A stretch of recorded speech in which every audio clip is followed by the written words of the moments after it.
नमस्कार, news state देख रहे हैं आप। सबसे बड़ा मुद्दा के साथ मैं हूं कुंदन जम्यार। उत्तराखंड में सियासत भी अजब गजब खेल खेलती है। कभी विधायकों के टूटने से सरकार गिर गई तो कभी पूर्ण बहुमत वाली सरकार का मुखिया बदलने के बाद संवैधानिक संकट आन खड़ा हुआ। आज की स्थिति भी कुछ ऐसी ही है। बीजेपी के लिए बेहद मुश्किल भरा समय है। करीब करीब 5 महीने पहले पार्टी ने अपने मुख्यमंत्री त्रिवेंद्र सिंह रावत को बदलकर सांसद तीरथ सिंह रावत को सीएम बना दिया। मुख्यमंत्री बनने के 6 महीने के भीतर तीरथ को चुनाव जीतकर विधानसभा पहुंचना है, लेकिन अब करीब करीब 4 महीने बीत चुके हैं और मुख्यमंत्री के चुनाव पर कोई फैसला नहीं हुआ। पिछले 3 दिनों से मुख्यमंत्री तीरथ दिल्ली में थे। बीजेपी अध्यक्ष जेपी नड्डा से मुलाकात की और फिर देहरादून रवाना हो गए, लेकिन अपने पीछे छोड़ गए सवालों का गुबार। मुख्यमंत्री अब देहरादून पहुंच चुके हैं और राज्यपाल से मिलने का वक्त भी मांगा है। जानकारी मिल रही है कि मुख्यमंत्री इस्तीफा देने जा रहे हैं। इसकी पेशकश उन्होंने दिल्ली में पार्टी अध्यक्ष जेपी नड्डा से भी कर दी है। तो क्या उत्तराखंड को 5 साल में तीसरा मुख्यमंत्री मिलने जा रहा है, वो भी उस दल का जो पूर्ण बहुमत में सरकार चला रहा है? इसी पर हमारा सबसे बड़ा मुद्दा हम आज करने जा रहे हैं। तो आज का सवाल क्या है, ये हम आपको बताते हैं। न्यूज स्टेट के सवाल दरअसल क्या है आज के? दरअसल क्या तीरथ सिंह रावत इस्तीफा देने जा रहे हैं? उत्तराखंड में संवैधानिक संकट की वजह क्या है, ये भी बड़ा सवाल है। क्या इसे कैलकुलेट करने में बीजेपी की तरफ से चूक हुई? बीजेपी में इस असमंजस की वजह क्या है? उत्तराखंड में सरकार का अगला चेहरा कौन होगा? अब तो लगभग इसी का इंतजार रह गया है कि अगला चेहरा कौन चुनती है बीजेपी। राहुल डबास हमारे सहयोगी इस खबर पर बातचीत करने के लिए दिल्ली से जुड़ रहे हैं। राहुल, अब तो लगभग तय हो गया, मुख्यमंत्री 9:30 बजे प्रेस कॉन्फ्रेंस भी करने वाले हैं और अब तो सिर्फ इस बात का इंतजार है कि अब अगला चेहरा कौन तय होता है।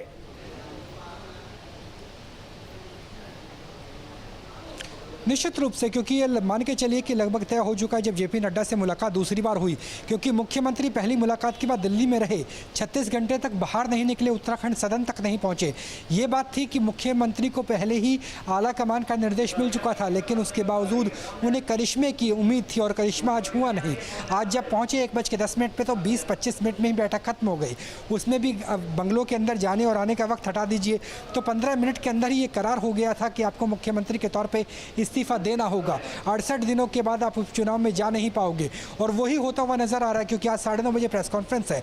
उस प्रेस कॉन्फ्रेंस में ही इस्तीफे का ऐलान हो सकता है और संभावना ये है कि आज देर रात या फिर कल ही इस्तीफा हो जाएगा और उसके बाद, क्योंकि दिल्ली से पर्यवेक्षक पहुंच रहे हैं, ऐसे में यह साफ हो जाएगा कल तक कि अगला मुख्यमंत्री कौन बनेगा, गढ़वाल से होंगे या कुमाऊं से होंगे। लेकिन इस बात की संभावना बहुत ज़्यादा है कि वो राजपूत समाज से हो सकते हैं, क्योंकि मुख्यमंत्री अगर तीरथ सिंह रावत की बात करें, त्रिवेंद्र सिंह रावत की बात करें, दोनों ही राजपूत से ठाकुर हैं, तो लिहाजा अगले चेहरे भी ठाकुर हो सकते हैं, इसकी संभावना है। अगर कुमाऊं के लिहाज से देखें तो पुष्कर सिंह धामी का नाम आता है, 2 बार के विधायक और उससे पहले यूथ बीजेपी की कमान संभाल चुके हैं और आरएसएस में उनकी अच्छी पकड़ बताई जाती है। अगर गढ़वाल की बात करें तो वहां से सतपाल महाराज का नाम आता है। सतपाल महाराज कांग्रेस के भी दावेदार नेता थे और बीजेपी में शामिल हुए तब से लगातार चर्चा चल रही थी कि वो मुख्यमंत्री के दावेदार हो सकते हैं। क्योंकि सतपाल महाराज धार्मिक नेता है, लिहाजा उनकी भी आरएसएस में पकड़ अच्छी बताई जाती है और उनके जो दिल्ली में आला कमान है, चाहे जेपी नड्डा हो, चाहे अमित शाह हो, चाहे नरेंद्र मोदी हो, इन तीनों से भी अच्छे संबंध है। ऐसे राहुल, इन सब की चर्चा हम करते रहेंगे, अभी बहुत मौका रहेगा हमारे पास। हमें हमारे दर्शकों की बता दीजिए कि दरअसल चूक कहां हुई बीजेपी की तरफ से? अगर हम बात करें तो चूक कहां हुई? क्या मुख्यमंत्री का चेहरा चुनने में चूक हो गई? क्या जो बयानबाजी हुई उसमें चूक हो गई बीजेपी की तरफ से, वो नेगेटिव गया तीरथ सिंह रावत के खिलाफ, या फिर संवैधानिक संकट का मसला रहा, या फिर जिस उम्मीदों के साथ बीजेपी ने तीरथ सिंह रावत को मुख्यमंत्री बनाया था उन उम्मीदों पर वो खरा नहीं उतरे? जल्दी से जवाब राहुल।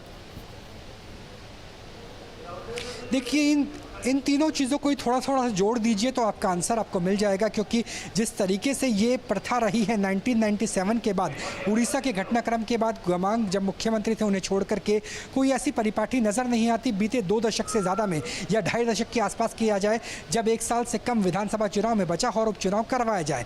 ऐसे में अगर उपचुनाव की कोशिश बीजेपी की तरफ से की जाती तो भी कांग्रेस सुप्रीम कोर्ट में जा सकती थी, हाई कोर्ट में जा सकती थी।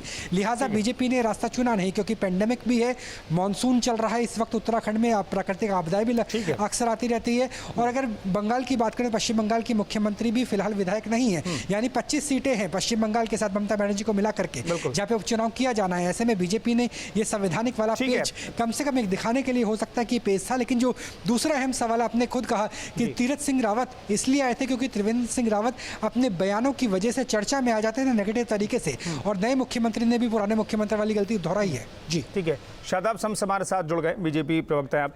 शादाब साहब, कहां गलती हो गई? देखिए, मुझे लगता है भाग्य की गलती है, क्योंकि हमें उम्मीद थी कि शायद सेकेंड वेव के बाद हम फ्री हो जाएंगे, कोर्ट से थोड़ी सी रिलैक्सेशन मिल जाएगी। जो लाइन लगाई हुई है कि चुनाव आयोग को हम कन्विंस करेंगे तो चुनाव आयोग मान जाएगा, क्योंकि हम सेक्शन 151A में जो कहा गया था कि अगर 1 साल से अधिक हो तो चुनाव आयोग बाध्य है, लेकिन 1 साल से कम हो तो बाध्य नहीं है। हमें लगता था कि मना नहीं है, भले ही बाध्य ना हो। अगर कहा जाएगा केंद्र की सरकार, स्टेट की सरकार कोशिश करेगी तो चुनाव हो जाएगा। मुझे लगता है कि कहीं चूके जरूर हैं और आज हम इस स्थिति में हैं, लेकिन हमने ईमानदारी से, चाहे माननीय मुख्यमंत्री त्रिवेंद्र सिंह रावत हो या तीरथ सिंह रावत, बड़ी ईमानदारी से जो मैनिफेस्टो में जनता से वादे किए थे उन्हें लगातार वादों को पूरा करते हुए हम आए, और जनता ने हमें लगातार तब जिस दिन से हम यहाँ पे हैं तब से आज तक लगातार हमें एक जीत दिलाई है। उपचुनाव में हम लगातार सारे उपचुनाव जीते, और मैं कह सकता हूं कि 2022 भी हम ऐतिहासिक वोटों से जीतेंगे और कांग्रेस को इकाई पे समेटेंगे। नहीं, लेकिन आप तो अपना मुखिया तय नहीं कर पाते हैं शादाब साहब। ऐसे में जनता क्यों भरोसा करेगी आप पर? आप प्रचंड बहुमत के साथ आपकी पार्टी जीत करके आई, लेकिन आपने पहले त्रिवेंद्र रावत को हटाया, तीरथ रावत जी चले गए और अब नया मुख्यमंत्री होगा, तो आप मुखिया तय नहीं कर पाते हैं। राज्य की जनता के लिए आप क्या प्लानिंग तय करेंगे? नहीं, मुखिया हमने तय किया, और जो वादे हमने अपने चुनावी मैनिफेस्टो में गए थे, 80% वादे माननीय मुख्यमंत्री त्रिवेंद्र सिंह रावत जी ने पूरे कर दिए थे अपने कार्यकाल में। और मैं उम्मीद करता हूं कि बचे कुछ जो कमिटमेंट्स हैं वो हमारे पास जो समय बचा है इसमें हम पूरे कर देंगे। तीरथ सिंह रावत जी भी उन्हें पूरा करने में लगे थे।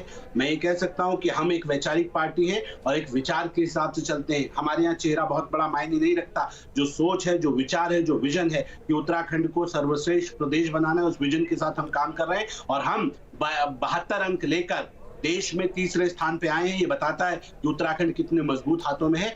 चेहरा मायने नहीं रखता तो क्या हर 4 महीने में मुख्यमंत्री बदलता रहेगा क्या? नहीं, ये मैंने कहा कि हम कहीं चूक गए हैं। अब मान लीजिए जब किसी की गाड़ी गड़ खा जाती है तो दुनिया उसे बेवकूफ बताती है, और आज हम खामोश हैं। इसके ऊपर हमारे पास जवाब नहीं है, इसमें कोई शक नहीं है। लेकिन मेरी पार्टी उत्तराखंड के हित में जो बेहतर होगा उस तरह के निर्णय लेगी, क्योंकि हम प्रदेश को चलाने की जिम्मेदारी हमारी है। एक चुनाव हमारे पास जो आया था, सेल्फ चुनाव, हम उसे ओवर कॉन्फिडेंस में किया यहाँ से, क्योंकि एक संवेदनाएं थी। हमारे विधायक, उनकी पत्नी कोरोना में उनका स्वर्गवास हो गया था और संवेदनाएं थी क्षेत्र के लोगों की। तो माननीय मुख्यमंत्री जी ने स्वयं न लड़के ये कोशिश की कि उनके भाई को चुनाव लड़ाया जाए, जिससे एक संवेदना जो पार्टी के प्रति बनी हुई है वो बनी रहे। मुझे लगता है कि कई बार सिंपैथी भी कई बार नुकसान दे जाती है, तो वो संवेदनशीलता कहीं ना कहीं आज उनके लिए दिक्कत क्रिएट हो रही है। अगर उस वक्त चुनाव लड़ जाते तो आज वो हमारे मुख्यमंत्री होते। बिल्कुल। राहुल डबास हमारे साथ बने हुए हैं। राहुल, क्या इन सब हालात में विपक्ष को बैठे बिठाए एक मुद्दा मिल गया है? ठीक है, शादाब साहब कह लें कि योजनाएं हमारी पूरी हुई, लेकिन फिर भी त्रिवेंद्र रावत को हटाया गया, तीरथ सिंह रावत को हटना पड़ा, ये हटाया गया, ये 50-50 कह सकते हैं। मेरा सवाल ये कि बैठे बिठाए विपक्ष को मुद्दा मिल गया क्या? निश्चित रूप से, क्योंकि बम्पर बहुमत बीजेपी को मिला था। ऐसे में उम्मीद की जा रही थी कि जो एनडी तिवारी ने रिकॉर्ड 5 साल का बनाया है, और अकेले ऐसे मुख्यमंत्री जिन्होंने 5 साल का कार्यकाल बतौर उत्तराखंड के मुख्यमंत्री पूरा किया, 10 मुख्यमंत्रियों को अगर जोड़ लिया जाए, तो उम्मीद की जा रही थी कि बीजेपी इस बार जो रिकॉर्ड है वो तोड़ेंगे, लेकिन वो रिकॉर्ड टूट नहीं पाया। और बीजेपी ने लगभग वही गलतियाँ दोहराई जो इससे पहले भी बीजेपी दोहरा चुकी है, क्योंकि इससे पहले जब बीजेपी जीत कर आई थी तब भगत सिंह, खंडूरी, कोश्यारी और निशंक, ये तीनों मुख्यमंत्री चेंज हुए थे। और इस बार भी अगर बात मान के चले तो तीरथ सिंह रावत, त्रिवेंद्र सिंह रावत और अब जो मुख्यमंत्री बनेंगे 3 मुख्यमंत्री चेंज हो जाएंगे। यानी बीजेपी ने अपनी गलतियों से बहुत ज़्यादा सीखा नहीं, और यही वजह है कि कांग्रेस को बैठे बिठाए तब मुद्दा मिल गया, जबकि अगर चुनाव के लिहाज से देखें तो बतौर मुख्यमंत्री, सिटिंग मुख्यमंत्री हरीश रावत दोनों सीटों से हार गए थे। बीजेपी को बम्पर बहुमत मिले थे और उसके बावजूद कांग्रेस का वर्टिकल डिवाइड हुआ था। कांग्रेस के बड़े नेता, अगर सुबोध उनियाल की बात करें, हरक सिंह रावत की बात करें, सतपाल महाराज उससे कुछ पहले आ गए थे, 2014 चुनाव से पहले कांग्रेस से छोड़कर बीजेपी में आ गए थे, उसके बावजूद बीजेपी इतनी बड़ी चीज़ को भुनाती हुई नजर नहीं आई। और यही वजह है कि कांग्रेस जो आपस में खींचतान में फंसी हुई, उन्हें बैठे बिठाए एक बड़ा मुद्दा मिल गया। जी बिल्कुल, तो बैठे बिठाए मुद्दा मिल गया है। शादाब साहब, आप कह रहे हैं कि नुकसान नहीं होगा, लेकिन ठीक है, मैं ये कह रहा हूँ कि ये जो संवैधानिक संकट खड़ा हुआ, पहले आपने सल्ट पर चुनाव के लिए नहीं भेजा मुख्यमंत्री को, वहाँ चुनाव लड़ा लेते तो आपने भी कहा कि शायद तीरथ सिंह रावत मुख्यमंत्री रहते। वहाँ भी गलती हुई क्या कैलकुलेशन में कि उसके बाद 6 महीने का वक्त ही रह जाएगा और संवैधानिक संकट की स्थिति आ जाएगी, विपक्ष भी सवाल खड़े करेगा, उसके बाद चुनाव आयोग को तय करना है चुनाव कराना ही नहीं करना है। तो ये तमाम चीज़ों में गलती हुई क्या बीजेपी की तरफ से? बिल्कुल गलती हुई है, हम स्वीकार करते हैं। अगर हम ना चूकते तो आज आपके सामने हम इस तरह से ना बैठे होते। और विपक्ष तो मैं ये कह रहा हूँ धराशाही है उत्तराखंड में। आप देखिए 10 मात्र विधायक और उनमें नेता प्रतिपक्ष का चयन नहीं हो पा रहा। 5 लोग नेता प्रतिपक्ष के दावेदार, 3 दिन सिर्फ फुटअव्वल होने के बाद मामला हाईकमान को जाता, हाईकमान भी अक्षम के निर्णय नहीं ले पा रहा। ये तो जमीन आसमान का अंतर है। हमारे यहाँ मुख्यमंत्री पे निर्णय हो जाता है अगर देखा जाए, वहाँ तो नेता प्रतिपक्ष पे भी निर्णय नहीं हो पा रहा। मुझे लगता है कि वो मार्च 2022 में इकट्ठा नेता प्रतिपक्ष पे निर्णय कर लेगी कांग्रेस। तो करीब 5 महीने बीत चुके, महीना अगर काउंट करें तो मार्च में तीरथ सिंह रावत आए और जुलाई आते उनका जाना लगभग तय, औपचारिकता सिर्फ बची हुई है। 10 मार्च की तस्वीरें हम आपको दिखा रहे हैं। शादाब जी हमारे साथ मौजूद हैं। शादाब साहब, एक सवाल ये है, शायद उसका सही सटीक जवाब आप ना दे पाएं, आपकी मजबूरी है। क्या जिन उम्मीदों के साथ आपने त्रिवेंद्र रावत को हटा करके तीरथ सिंह रावत को मुख्यमंत्री बनाया, उन उम्मीदों पर भी खरा नहीं उतर पाए क्या? क्योंकि संवैधानिक जो मजबूरियां हैं, हो सकता है कि अगले 2 महीने तक का वक्त तो था, हो सकता है कि चुनाव आयोग फैसला लेता चुनाव कराने को लेकर के, उससे पहले ही उनका जाना तय हो गया। क्या फटी जीन जैसे विवादित बयानों की वजह से उनका जाना तय हुआ? क्या हाईकोर्ट की फटकार की वजह से उनका जाना तय हुआ? क्या पूर्व मुख्यमंत्री को लेकर के बयानबाजी जो करते रहे उससे उनका जाना तय हुआ? ये कुछ वजह रही क्या कि जो उनके खिलाफ काम करती रही? देखिए, मैंने कहा कि जब किसी का बुरा वक्त आ जाता है, किसी की गाड़ी गड़ खा जाती है, तो दुनिया भर की कमियां उसकी गिनाई जाती है। मैं बड़ी ईमानदारी से बता सकता हूं कि मेरे दोनों पूर्व मुख्यमंत्री, चाहे वो माननीय त्रिवेंद्र सिंह रावत हो या तीरथ सिंह रावत हो, उन्होंने वो राष्ट्रीय स्वयंसेवक संघ की विचारधारा की उपज है। और ना हमारे यहाँ किसी का अपमान किया जाता है, ना किसी को गलत शब्द किए जाते हैं। और पूरी ईमानदारी के साथ जो भरोसा केंद्र की सरकार ने उत्तराखंड पे जताया था और ये कहा था कि 0% टॉलरेंस ऑन करप्शन की सरकार होगी, हम भ्रष्टाचार मुक्त सरकार देंगे, तो हमने वो ईमानदारी से देने का काम किया। माननीय त्रिवेंद्र सिंह रावत जी के नेतृत्व में हमने एक बहुत बेहतरीन सरकार चलाई। और जो ये कहा जा सकता है, हमने यहाँ इन्वेस्टर समिट करवाई, इंडस्ट्रियल समिट कराई, और उन तमाम कोशिशों का नतीजा था। भ्रष्टाचार की गंगा तो हरिद्वार में भी बही, भ्रष्टाचार की बात कर रहे हैं, ठीक है, भ्रष्टाचार की गंगा तो हरिद्वार में भी बही। आपने प्रश्न लिया है तो उत्तर जरूर लीजिएगा, मेरा निवेदन है आप। ठीक है, गरिमा जी हमारे से जुड़ गए, उनसे मैं एक सवाल ले लूं, उसके बाद वापस लौटता हूं क्योंकि लेट से जुड़ी है गरिमा जी। गरिमा जी, ये क्या हो रहा है उत्तराखंड में? देखिए, बहुत ही दुखद है जो भी घटनाक्रम है। यहाँ की जनता के साथ कुठाराघात है, उसकी पीठ पर छुरा है। जनता ने ऐसा बहुमत, ऐसा डबल इंजन किसी को नहीं दिया अभी इससे पहले, भूतों न भविष्य की। 70 में से 57 सीट इनको दे दी, और इनको क्या चाहिए था? उसके बावजूद ही कपड़ों की तरह मुख्यमंत्री यहाँ बदल रहे हैं। आप देखिए, प्रयोगशाला इन्होंने उत्तराखंड को बना दिया, और आज पुष्टि हो गई इस बात की जो विपक्ष इतने समय से कह रहा था कि राजनीतिक अस्थिरता की तरफ इन्होंने राज्य को धकेल दिया, संवैधानिक संकट की तरफ इन्होंने राज्य को धकेल दिया। शादाब साहब अभी इससे पहले कई डिबेट में मेरे साथ जुड़े और हर डिबेट में कहते रहे कि नहीं हमारे मुख्यमंत्री बने रहेंगे, नहीं कोई इंस्टेबिलिटी नहीं है, नहीं हम बहुत खूबसूरत सरकार चला रहे हैं। पुष्टि अब भाजपा ने खुद कर दी कि इनके दोनों मुख्यमंत्री, एक 4 साल वाले, एक 4 महीने वाले, दोनों के दोनों निहायत ही असफल मुख्यमंत्री हैं, पूरी तरह से फेलियर हैं। न केवल जनता की आकांक्षाओं, उनकी अपेक्षाओं पर खरे उतरने के नाम। गरिमा जी, मैं रोक रहा हूँ। गरिमा जी, आप लोग कह रहे थे कि अगर चुनाव हुआ तो हम कोर्ट जाएंगे, संवैधानिक मजबूरी है, तो बीजेपी की तो मजबूरी है, तीसरा मुख्यमंत्री को तय करना है, बीजेपी की तो मजबूरी है। आप लोगों ने कहा अगर चुनाव हुआ तो हम कोर्ट भी जाएंगे, चुनाव हो नहीं सकता, तो ऐसे में बीजेपी क्या करे? क्या समय से पहले चुनाव करा ले, राष्ट्रपति शासन लगा रहे अगले 6 महीने तक? क्या करे बीजेपी? नहीं, इनको किसने बोला था कल उपचुनाव छोड़ने के लिए?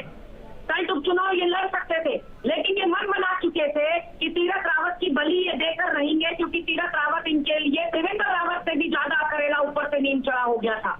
इनके लिए तीरथ रावत एक गले की फांस हो गए थे, क्योंकि जिस तरह की बयानबाजी देवेंद्र रावत भी नहीं करते थे, उससे एक हाथ आगे तीरथ रावत थे। और कुंभ फर्जीवाड़े में तो जैसे पूरा ही पटाक्षेप कर दिया, पूरी तरह से इनका डिब्बा बंद कर दिया। अब बोरिया बिस्तर समेटने की बारी आ गई है। अब तीसरा मुख्यमंत्री लादा जाएगा। आप खुद सोचिए, 20 साल में उत्तराखंड में 11वां मुख्यमंत्री देख रहा है उत्तराखंड, और इस 11 में से 8 मुख्यमंत्री का बोझ अगर किसी दल ने लादा है तो शादाब साहब 30 सेकंड में जवाब। शादाब साहब 30 सेकंड में जवाब। देखिए, इनके साथ जैसे मैं ये कह सकता हूं कि गरिमा जी तो रोने के लिए बैठी ही थी, कांग्रेस पार्टी तो रोने के लिए बैठी थी। हमने बहाना दे दिया तो चीखना चिल्लाना और विधवा विलाप शुरू हो गया। अरे एक बात बताइए, हम प्रदेश की चिंता करें, यहाँ के विकास की चिंता करें कि चेहरों की चिंता करें? चिंता मत कीजिएगा, प्रदेश माननीय अटल जी ने दिया है, इस प्रदेश को मोदी जी संवार रहे हैं और हमारी जिम्मेदारी है। भारतीय जनता पार्टी में चेहरे अहम नहीं रहते, भारतीय जनता पार्टी में विचार अहम रहता है। ये विचार रहेगा, चिंता मत कीजिए, इकाई पे समेटेंगे। हमारी कुछ गलतियों से खुश मत होइए। गरिमा जी सुनिए, हमारी गलतियों से बहुत ज्यादा खुश होने की जरूरत नहीं है। मैदान में आ जाइए, अगर जमीन न छिटानी तो बात है, इकाई पे समेटेंगे इस बार आप लोगों को, इकाई पे समेटेंगे। कांग्रेस को न समेटते तो राजनीति से संन्यास लेने के बाद बैठ जाएंगे। मेरा कार्यकर्ता मजबूत है, जिसमें पंडा पुरोहित समाज जो कि हिंदू सनातन। राहुल डबास दिल्ली से हमारे साथ मौजूद हैं। ऑडियो भी थोड़ी डिले आ रही है सभी की। राहुल हमारे साथ लगातार जुड़े हुए हैं। राहुल, जल्दी से बता दीजिए कि क्या देर से बीजेपी को यह भी एहसास हुआ कि हमने गलत व्यक्ति को चुन लिया? संवैधानिक संकट को आप छोड़ दें, अलग रख दें, बाकी चीज़ों को भूल जाएं, फिर भी क्या ऐसा है क्या? निश्चित रूप से ऐसा है, क्योंकि ऐसा नहीं होता तो बीजेपी अपनी तरफ से प्रयास जरूर करती, क्योंकि जो जनप्रतिनिधि अधिनियम 151 खंड का है उसमें साफ तौर पे विवेक अधिकार निर्वाचन आयोग का है कि वो चाहे तो इलेक्शन करवा सकते हैं, उपचुनाव भी अगर 1 साल से कम का वक्त बचा है। और ऐसा पूर्वोत्तर राज्यों में हो चुका है। उड़ीसा की दिबांग सरकार में 1997 में हो चुका है, ये दोबारा करवाया जा सकता था, लेकिन बीजेपी ने ये रिस्क नहीं लिया। इसके पीछे एक बड़ी वजह ये भी है कि बीजेपी की इंटरनल रिपोर्ट बता रही थी कि अगर उपचुनाव होता तो बीजेपी हार भी सकती है। और गंगोत्री से जिस तरीके से 4 धाम को लेकर जो नया बोर्ड बनाया गया, उससे भी एक बड़ी संख्या में ऐसे ब्राह्मण है जो नाराज चल रहे हैं। और अगर इस सीट की बात करें तो वो ब्राह्मण बहुल सीट है। जी बिल्कुल, शुक्रिया तमाम मेहमानों को, बहुत बहुत शुक्रिया। राहुल डबास, बहुत बहुत शुक्रिया आपका भी। तो कुल मिलाकर के 20-21 साल में उत्तराखंड ने 11 मुख्यमंत्री देख लिए, टेक्निकली देखे तो 12 मुख्यमंत्री देख लिए उत्तराखंड ने। आखिर उत्तराखंड को एक स्थायी चेहरा कोई भी सरकार बनती है तो क्यों नहीं मिलता है, ये अपने आप में यक्ष प्रश्न 20-21 साल के बाद भी बना हुआ है। सबसे बड़ा मुद्दा कार्यक्रम में फिलहाल इतना ही, रुकेंगे एक छोटे से ब्रेक के लिए।